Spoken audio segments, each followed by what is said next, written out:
Okay, we're into an episode of On the Wrist from Off the Cuff to have a really cool review for you guys from the brand Frederique Constant. They are a younger yet accomplished Swiss-made brand founded back in 1988, known for putting their own unique spin on classic Swiss archetypes while offering clear value and innovation to the highly competitive upper end of the mid-tier luxury space. Now, in terms of the type of watch, this is a traveler's watch. Some key common characteristics and design, which when you're looking for something within this genre, of course, you're going to want either a GMT or a world timer function, so you're able to track multiple time zones with relative ease. This is their Ace Highlife Worldtimer Amsterdam, which is a 100-piece limited edition collaboration with Amsterdam-based Ace Jewelers, featuring a sleek utilitarian design that really updates the look and livens it up, in terms of it being just a bit more of an Amsterdam-inspired piece above its more sedate, traditional standard production variants. You can get this for 4,295 euro. That's including VAT from Ace Jewelers. They lent this piece in for a review, so I'm excited to share it with you guys because this is honestly a bit outside my typical reach in terms of the watches that I would purchase for my own collection. I'm definitely a lot more comfortable within that 3,000 and kind of below range.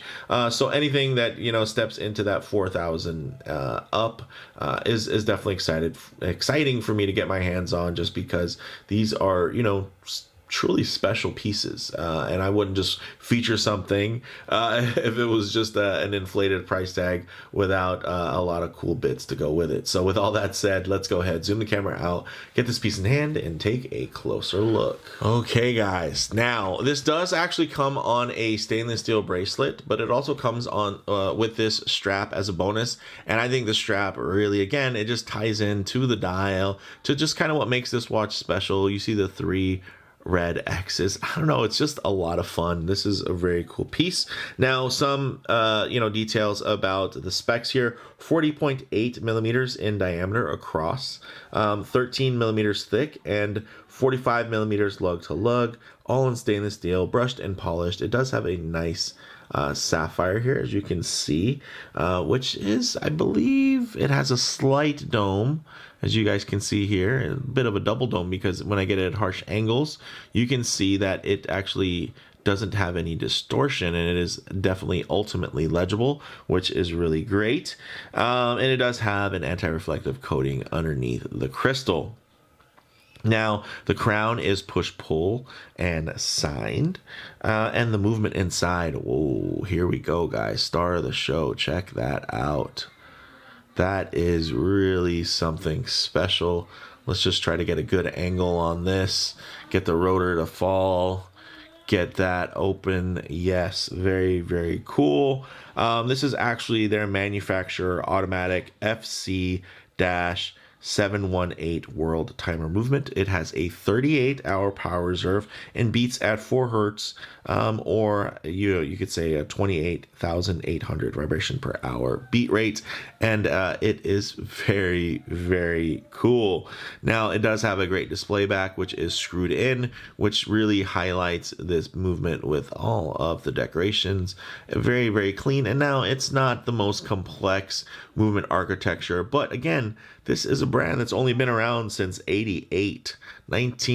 This brand is younger than me, and it is, has been able to have its own in-house manufacture movement architecture. I just think that is very, very cool and very impressive, because clearly they've been selling these watches for a long time and they've been gaining a lot of market share. They didn't necessarily have to do that, but the fact that they went out of their way to invest and really show that they have, that they're a watchmaker in totality from end to end, I think that's something that's very special, that should be, you should admire that, and you should appreciate it. Now, getting to this dial, it does have applied indices. It has this black multi-level dial, with an adjustable two-tone day-night 24-hour disc and corresponding location index by city.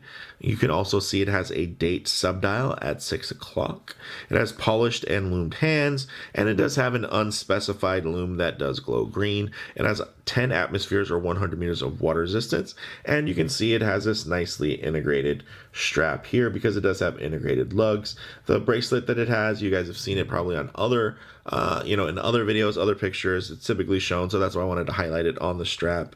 But that's a steel H-link bracelet, which is really nice. But I feel like, again, this just adds within that personality, and the steel bracelet will probably be more of a choice for those of you that are looking for the standard version. I think if you want this version, you really want to be able to kind of enjoy all of the personality that comes with it. And thanks to these quick release pins here, you're going to be able to swap out in between, at any time, really. So very, very cool, guys. But with that said, let's actually get this on the wrist and see how it wears.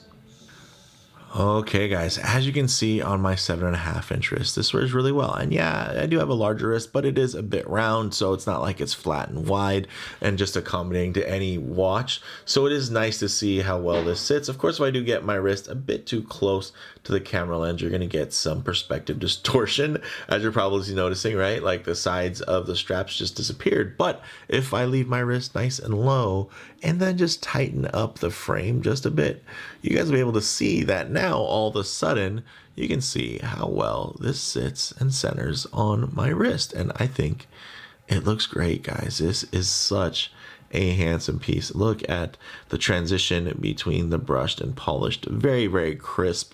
And again, it is finished to the level of what you would expect for a watch, that costs $4,000.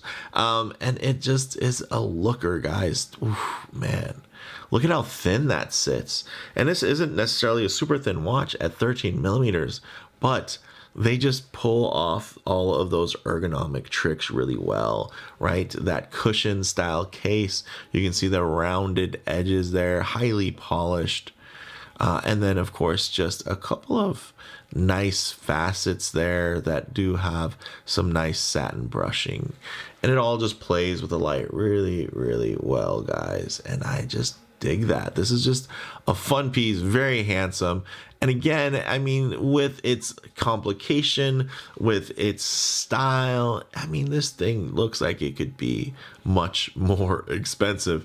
And I don't mean a couple $1,000s more expensive. I mean, like, this looks like it could cost 2 to 3 times as much just because of this, the genre that it fits into. It's very much a luxury style of watch.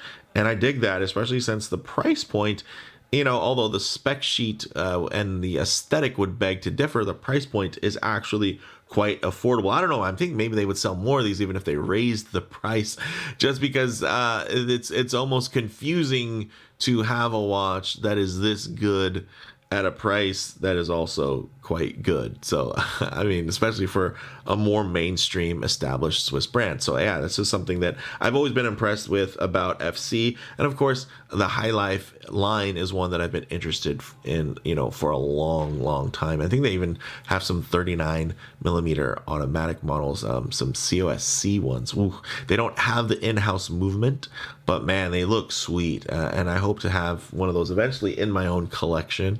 It's going to be a little bit more within my price point, but yeah, I definitely appreciate this as more of a halo model. It is very, very cool. But with that said, let's actually get it off the wrist, set up for some loom shots, the light transition, and closing thoughts. Okay, let's go ahead and hit the lights here.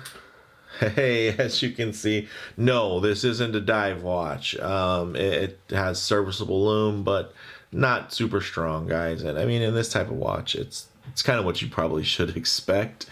But one thing I always like to work in is a bit of a low light transition, because you're not always going to be out in the middle of a field enjoying direct sunlight. A lot of times you're going to find yourself coming in and out of buildings, walking underneath overhangs, or just hanging out underneath the shade of a tree. So it is nice to see what these colors, textures, and finishes render like in less than optimal lighting, guys. So even maybe include a bit of harsh lighting, which typically could expose any types of production defects.